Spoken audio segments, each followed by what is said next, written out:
2.6. We're going to talk about shifting our graphs up and down, left and right, stretching, shrinking, that sort of thing. You guys have seen this. We've done this year when we talked about quadratics. You definitely saw this in Algebra 2. Some of you still may have some questions and some issues with it. Okay, fine. We're going over it again. When you open up your WebAssign, you guys are immediately going to be like, oh my gosh, she gave us so many problems. Okay, after you do that and say bad things about me, once you look through it, you're going to be like, oh, this isn't going to take me that long. So don't get mad, all right? We're going to talk about shifting our graphs up and down. That's vertical shifts. Left and right is horizontal. We're going to talk about vertical stretching and compression or shrinking, horizontal stretching and compressing, and we're going to talk about reflections. All stuff we've seen before. All right, so when we talk about a vertical shift, guys, a vertical shift is when the graph moves which way? Up or what? Up or down, okay? A vertical shift is up or down. What I'm looking for you guys today, we're not graphing. You're looking at the equation and telling me what's going on. I'm looking for you to tell me if it's vertical or horizontal. And so like I said, which direction, up, down, left, right, and then how many units. So when we talk about a graph that is shifted vertically, if you notice any vertical shifts, here is the function, there is the vertical shift. Here is the function, there is the vertical shift, right? The vertical shift is not stuck in between the function, it's way at the end. So if you have a function like x squared, x cubed, something like that, and then it says plus 2, that means it goes up 2. If you have minus 7, that means it goes down 7. Does everybody remember that? Yes? Okay. So today on your WebAssign, you're going to have a bunch of questions that says, given this graph, describe the transformations, and you have to pick, did it go up 3, right 4, whatever. So for you guys to show me your work, this is what I expect to see for you guys to get full credit. I would want you to write A, g of x equals x squared plus 3, right? You're going to rewrite the function. And then when I tell you to isolate the function, it's easy if you just figure out, okay, what kind of a function is this if it's x squared? It's a quadratic, good. All right, we should be able to identify what kind of a function is, so you can say quadratic. And then you see this plus 3. What I expect to see from you guys is you isolate the function like I just did, and then you give me a little arrow and you say plus 3. What does plus 3 at the very end mean this graph is going to do? Go up 3. That is you showing me your work. That took about 8 seconds. But if all you do is just hit your multiple choice answer, go on to the next one, and you don't show me any work, I'm not going to give you guys credit. Does everybody understand that? Everybody at home, you understand that? Yeah. Thank you, thank you. Okay, so B, you guys would write h of x equals x squared minus 2. So again, highlight your function. There's my function. It's a parabola. It's x squared. And what does this minus 2 here at the end all by itself mean? It's going to go down 2. That's you showing your work. This is a quadratic function. Tell me what kind of function it is. Tell me what's happening. Make sense? We good? Okay. If I look over here graphically, hang on one second. All right, so if I look at this graph, guys, look, the blue graph is our parent function. I should have circled that in blue, shouldn't I? Right? This is our parent function. So if you notice the red one that says x squared plus 3, where did it move? Up the y-axis 3 units. The purple one that says x squared minus 2, where did it move? Down 2 units.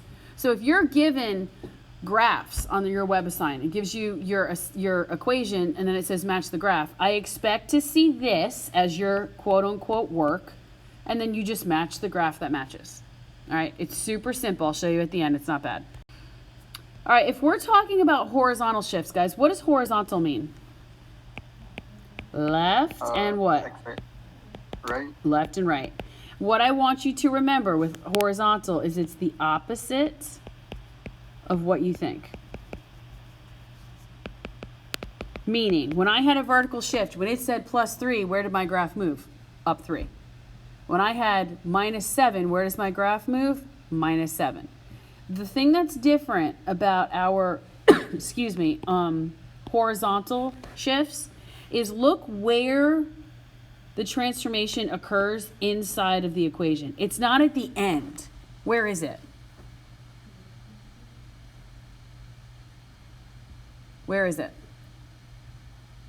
Is it outside of the parentheses at the end, or is it inside the parentheses? It's inside. Do you see how x minus c is inside parentheses? That means it concerns the x-axis. Whenever you have anything that's inside the x-axis, it's always the opposite of what you think. Like when I look at x minus c, well, I would think minus means left, but it really means right. When I have x plus c, I would think, well, plus means right, but it really means left. Anything that has to do when it's stuck with the x in the equation is always the opposite of what you would think. So when I look at these two, how would you guys show me your work? I'd first write a g of x equals x plus 4 quantity squared. Where is the plus 4? Is it back here at the end that says, hey, move this thing up 4 units? Or is it inside the parenthesis here? Do you guys see that at home? Do you see where the plus 4 is? Talk to me, please. Thank you. Okay, so that means you guys would tell me, oh, this is what? If it's plus 4 inside, it's going to go left. Good, 4 units. It's the opposite of what you would think. You'd go left 4. Then for B, you would write h of x equals x minus 2 quantity squared. Again, this is a quadratic. But where is my minus 2? Is it at the end all by itself, or is it stuck in the middle with the x? It's stuck in the middle with the x, so it's going to be a horizontal, and it's the opposite of what we would think. God bless you. So it's going to be right 2. Does that make sense, guys? Depending on where the number is, depends on what the shift is. Yes. Question. All right, so vertical is up and down. It's at the end by itself. Horizontal is left and right. It's inside the parentheses, or whatever the function is, whether it's square root or something. All right, so if we talk about reflections, guys, there's 2 types of reflections. You're going to reflect over the x or over the y.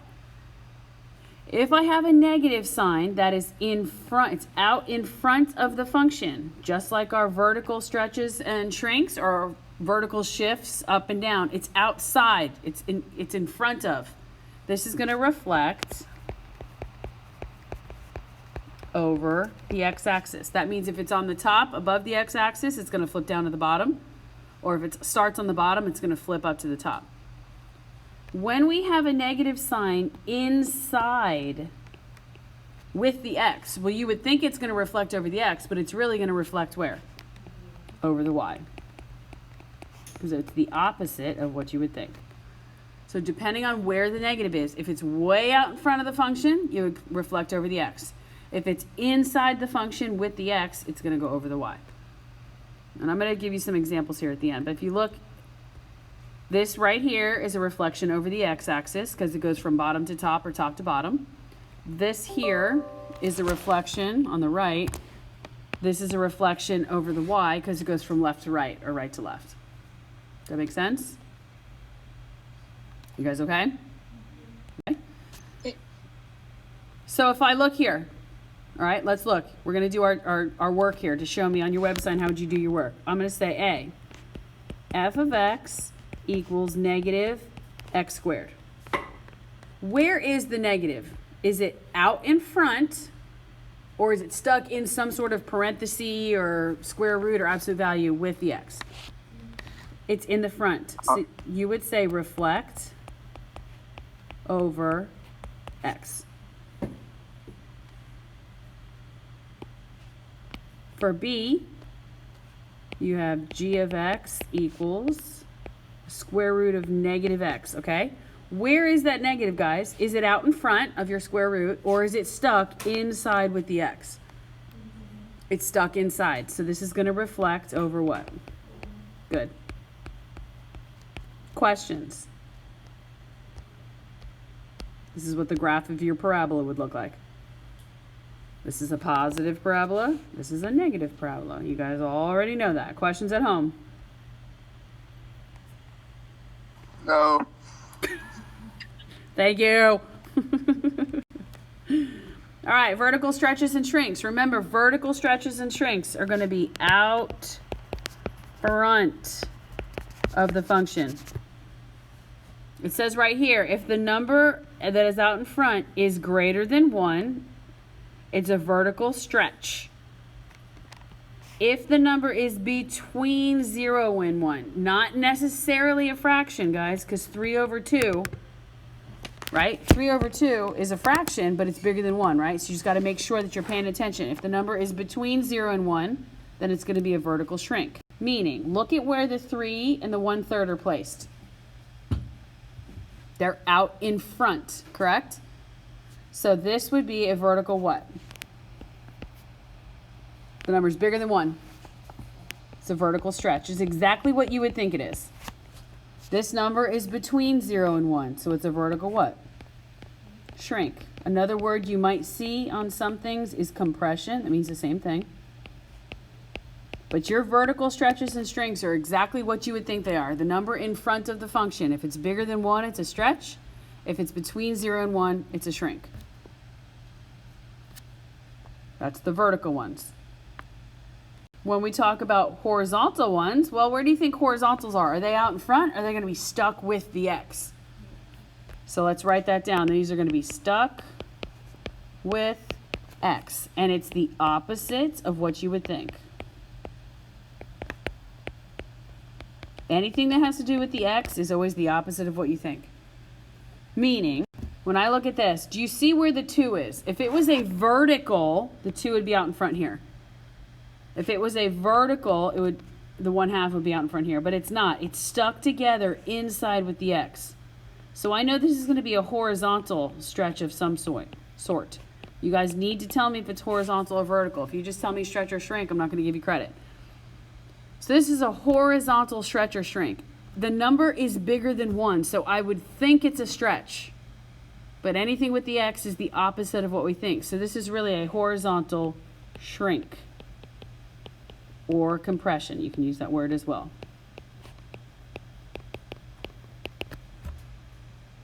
All right, I look at this. Where is the 1/2 placed? Is it out in front or is it stuck with the x? It's stuck with the x. So I know it's going to be horizontal. Horizontal. Now 1/2, I would think that's a shrink. But it's really a what? A stretch. Does that make sense, ladies and gents? How do we feel at home? Good. Okay. Good. So I want you to write these down. We'll do some examples here and then we'll move on.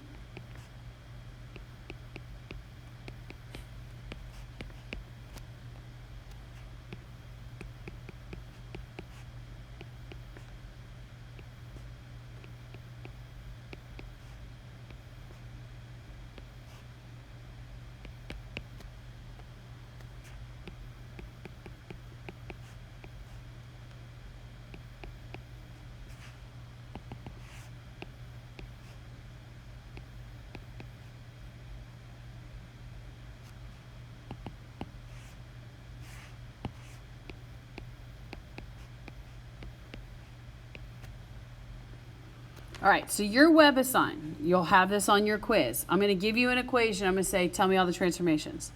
I'm not asking you to graph them. I'm asking you to tell me what all is going on inside of this function. We always read, guys, from left to right. So I think the best thing to do is say, okay, here is my function, right? Here's my function here. Here's my function here. So if we read from left to right, when I come to a negative sign that is out in front of the function, what does that mean? It's a reflection over what? Out in front. The x. Over the x, good. If it was inside, then it would be over y. Then I move along. The next thing, I have a +4 that's inside the parentheses, stuck with the x. What is that? Move to the left. Perfect. Left 4. Horizontal. And then what does this -3 at the end mean? Down 3. Down 3. Right there, by you guys doing that, is showing me your work. Because you're going to be given an equation and it's going to say, describe the transformations. And you have to pick which answer choice is right. That's you showing me that you understand what you're doing. You don't show work, you're not getting credit. All right, let's go again for G. I'm reading from left to right. So I have a whole number 4 out in front. What does that mean? It's a vertical what? Stretch. Stretch, good. So now I keep moving. Now I go inside and I have a 1/3 that's stuck with the X. If it's with the X, it's horizontal, right? So this is a horizontal what? Stretch. Good, very good. Horizontal stretch. You would think it's a shrink because it's 1/3, but it's the opposite of what we think. And then what happens here with this +1 at the end?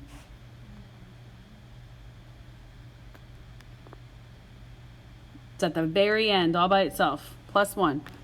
It's going to go up 1. Up on the y-axis. Good, good, good, good. Very good.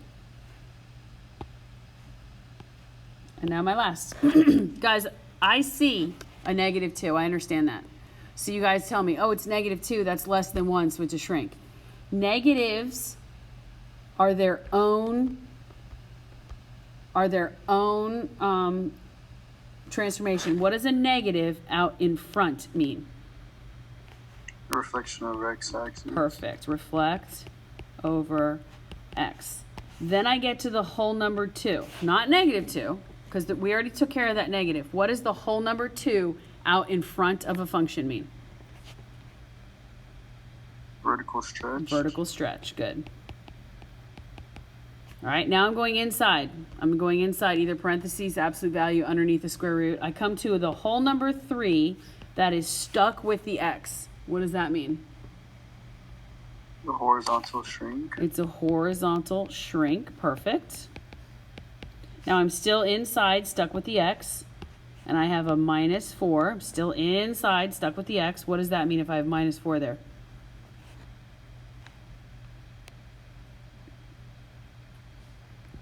It's not to the right 4. It's to the right 4. Perfect. Good. Is there any vertical shift up or down? No. Nope, because there's nothing added at the end. That make sense? We okay? Yes? Okay. All right, now we're going to talk about odd, even, neither functions. Now, we're going to talk about this algebraically, and we're going to talk about it graphically. All right, once I show you this, you're going to be like, oh, can we have like 10 of these on the quiz? Now, Mathway does it a certain way, and Mrs. Meadows does it another way. I'm teaching you the Mrs. Meadows way. If you turn your quiz in, and it's the way that Mathway does it, I guarantee you will get 0 points for that. Does everyone at home understand that? Yes. Okay, just wanted to make sure that we all are on the same page. If I talk about an even function, write this down. I want you to write down 2 things. The word same, and I want you to write down symmetric to the y-axis. What does that mean?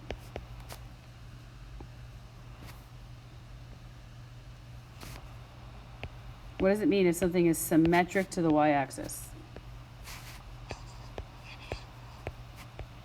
What does the y-axis do to it? Cuts it in half, okay? For odd, I want you to write opposite, and then I want you to write symmetric to the origin. All that means is it goes through the origin, it goes through 0, 0. If you can remember those 2 things for each function, that's it. Super easy to do this, all right? I'm gonna give you algebraic equations and say, are these odd, even, or neither? And then I'm gonna give you graphs and say, are they odd, even, or neither? And this is exactly how we're gonna do it and how I expect you guys to do it. So, determine whether the functions are odd, even, or neither. Okay, this is algebraically. I'm not asking you to graph these. So, let's write down again what we said. Even means same. Odd and opposite. You'll see why I'm saying that in 1 second. All right, algebraically, the way that we're going to do this, we're first going to determine what the highest exponent is, so we can figure out what our answer choices might be. And then secondly, we're going to pick a number and its exact opposite. Any number bigger than 1, 2 and negative 2, 3 and negative 3, 12 and negative 12. Doesn't matter. The bigger the number, the higher your work that you have to work, the values are that you have to work with, but it's no big deal. So the first thing you guys would do is you would write down letter A, and you would write down x to the 5th plus x. All right, when I look at this, guys, what is the biggest exponent in x to the 5th? The biggest exponent is 5. Is that number odd or even?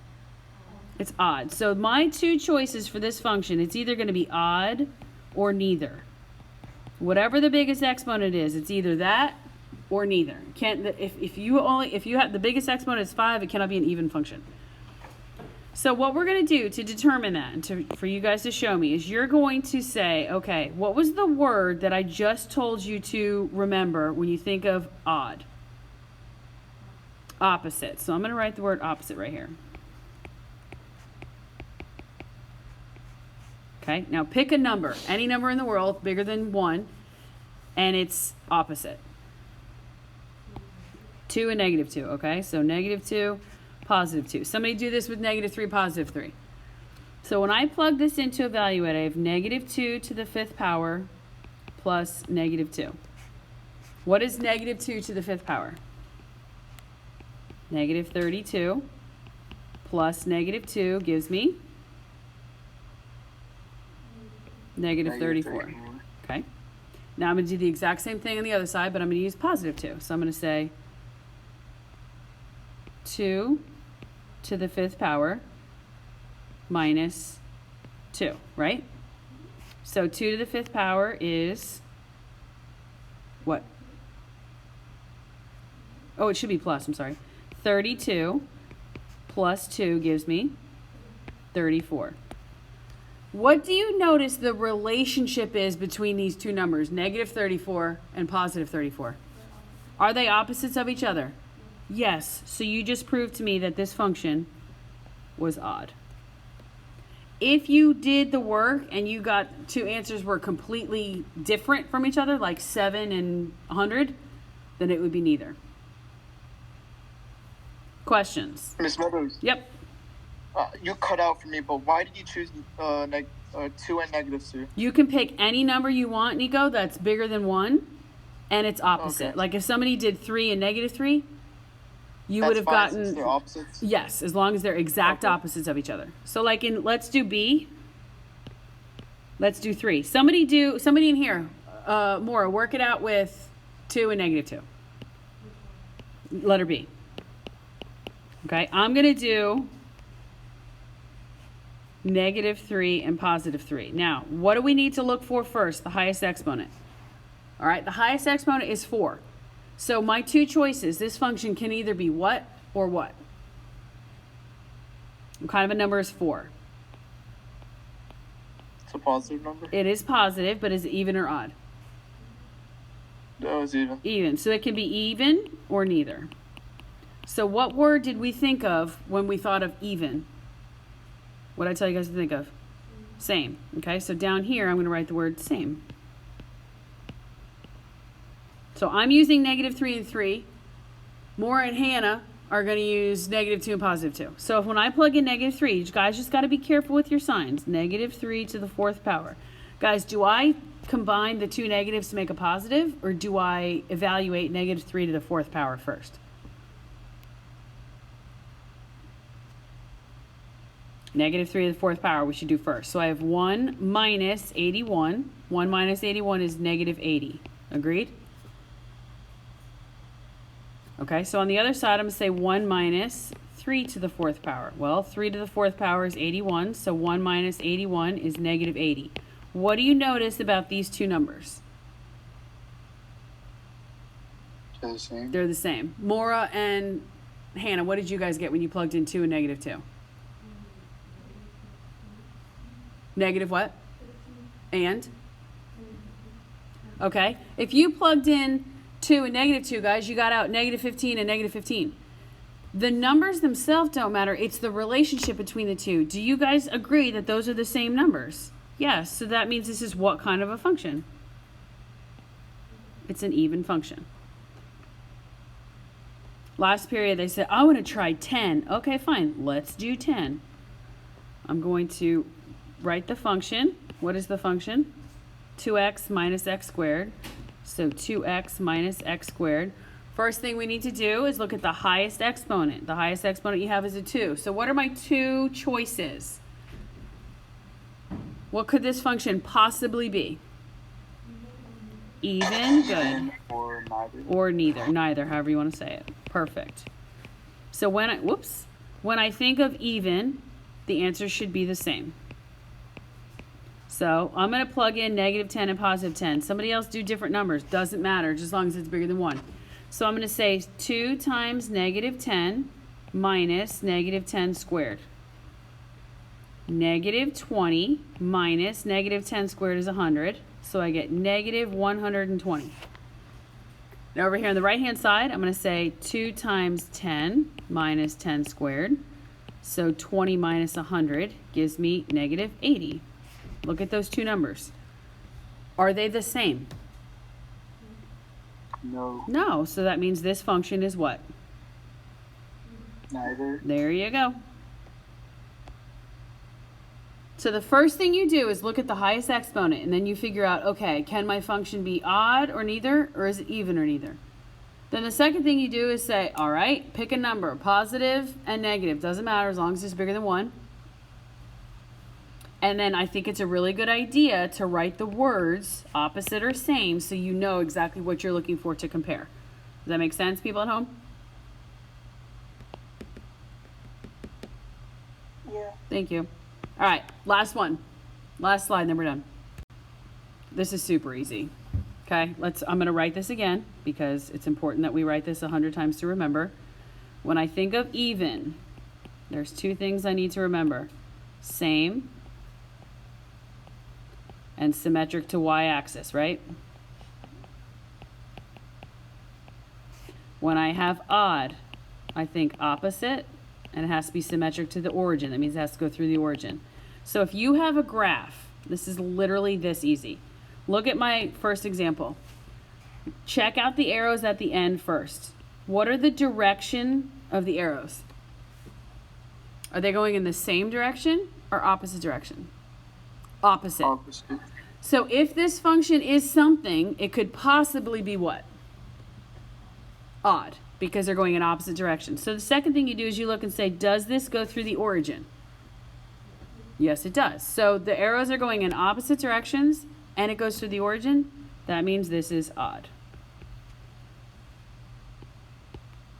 Look at the next one. Which way are the direction of the arrows?